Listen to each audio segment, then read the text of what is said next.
ಈಗ ನಿನಗೆ ಖರ್ಗೆಜಿ ಅವ್ರಿಗೆ ಕುಮಾರಸ್ವಾಮಿ ಅವ್ರಿಗೆ ಭೇಟಿಯಾಗಿದ್ದೀವಿ, ಏನು ಮಾತಾಡಿದ್ವಿ ಅಂತ ಅವ್ರಿಗೆ ಹೇಳಿದ್ದೀವಿ. ಸೋಮಣ್ಣ ಅವರಿಗೆ ರೈಲ್ ಮಂತ್ರಿಗೆ ಭೇಟಿಯಾಗಿದ್ದೀವಿ, ಅವ್ರಿಗೆ ಏನು ಮಾತಾಡೋದು ಅಂತ ಹೇಳಿದ್ದೀವಿ. ಪ್ರಹ್ಲಾದ್ ಜೋಶಿ ಅವ್ರಿಗೆ ಭೇಟಿಯಿದ್ದೀವಿ, ಅವ್ರಿಗೇನು ಅಂತ ಅವ್ರಿಗೆ ಹೇಳಿದ್ದೀವಿ. ಅದನ್ನೇ ನಾಳೆ ಅಲ್ಲಿ ಸವಿಸ್ತಾರವಾಗಿ ಬೆಂಗಳೂರಲ್ಲಿ ಹೇಳೋದು. ಈ ಭೇಟಿ ಕೇವಲ ಒಂದು 5 ನಿಮಿಷ 3 ನಿಮಿಷದ ಭೇಟಿ ಅಲ್ಲ, 2 ತಾಸು ಭೇಟಿ ಆಗಿದ್ದೀರಿ ಅನ್ನೋದು ಡಿನ್ನರ್ ಮೀಟಿಂಗ್. ಅದನ್ನೇ ಹೇಳ್ತೀವಿ, ನಾಳೆ ಬೆಂಗಳೂರಲ್ಲಿ ಹೇಳ್ತಾ ಈಗ ಒಂದು ಅಧ್ಯಕ್ಷ ಹೇಳಿದ್ದೀವಿ. ಈ 3 ಜನರ ಭೇಟಿ ಉದ್ದೇಶ ನಿನ್ನೆ ಹೇಳಿದ್ವಿ ಖರ್ಗೆಜಿ ಅವರಿಗೆ, ಅದನ್ನೇ ನಾಳೆ ಅಲ್ಲಿ ಹೇಳ್ತೀವಿ ಅಷ್ಟೇ. ನಿನ್ನೆ ಕೂಡ ಅದನ್ನೇ ಹೇಳಿಲ್ಲ, ಬೆಂಗಳೂರಿಗೆ ಹೋಗಿ ಹೇಳ್ತೇವೆ ಅಂತ. ಈಗ ಇಷ್ಟು ಮಾತ್ರ ಹೇಳಿದ್ವಿ ಖರ್ಗೆಜಿ ಅವ್ರಿಗೆ ಡೆಲ್ಲಿ ಬೆಳವಣಿಗೆ ಬಗ್ಗೆ ಹೇಳಿದ್ದೀವಿ. ನಾಳೆ ಹೆಂಗಾರು ಬಂದೇ ಬರ್ತಾರೆ, ಅಲ್ಲೇ ಬೆಂಗಳೂರಲ್ಲಿ ಕೆಪಿಸಿಸಿ ಅಧ್ಯಕ್ಷ ಸ್ಥಾನದ ಬಗ್ಗೆ ಚರ್ಚೆ ಆಗಿದೆ. ನೀವು ಮುಂದೆ ಕೆಪಿಸಿಸಿ ಅಧ್ಯಕ್ಷ ಸ್ಥಾನಕ್ಕೆ ಪ್ರಬಲ ಆಕಾಂಕ್ಷಿ ಆಗಿದ್ದೀರಿ, ಅದ್ರ ಬಗ್ಗೆ ಚರ್ಚೆ ನಡೀತಾ ಇದೆ.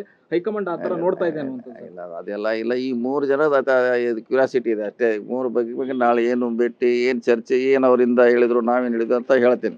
ಕುಮಾರಸ್ವಾಮಿ ಅವ್ರನ್ನ ಭೇಟಿಯಾಗಿದ್ರೆ ಒಂದು ಸ್ಟೀಲು ಇಲ್ಲ ಒಂದು ಫ್ಯಾಕ್ಟ್ರಿ ಬಗ್ಗೆ ಏನಾದ್ರು ಚರ್ಚೆ ಅದನ್ನ ನಾಳೆ ಅಲ್ಲೇ ಬೆಂಗಳೂರು ಸ್ಟೀಲೋ ಪಾಲೋ ಏನೋ ಅಲ್ಲೇ ಬೆಂಗಳೂರು ಹೇಳ್ತೀವಿ.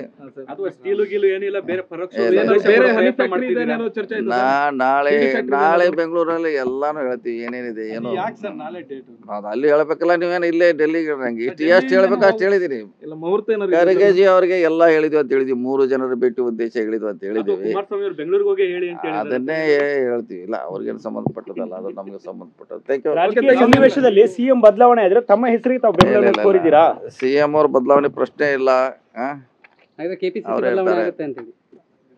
ಅದು ಇಲ್ಲ, ಅದು ಇದೆ. ಈಗ ಇದಾರಲ್ಲ ಅಧ್ಯಕ್ಷರು ಇದಾರೆ, ಅವರು ಇದ್ದಾರೆ, ಸಿಎಂ ಅವರು ಇದ್ದಾರೆ. ಮತ್ತೆ ಎಲ್ಲಿ ಬದಲಾವಣೆ ಪ್ರಶ್ನೆ ಎಲ್ಲಿ ಬಂತಂದ್ರಿ? ತಾವು ಕೂಡ ಪ್ರಬಲ ಆಕಾಂಕ್ಷಿ ಎಲ್ಲ ಬೆಂಗಳೂರಿಗೆ ಸ್ವಲ್ಪ ಬಾಕಿ ಇಡಿ. ಬೆಂಗಳೂರಿಗೆ ಬಾಕಿ. ನ್ಯೂಸ್ ಫಸ್ಟ್ ನಿರ್ಭೀತಿಯಿಂದ ನಿಮ್ಮ ಪರವಾಗಿ.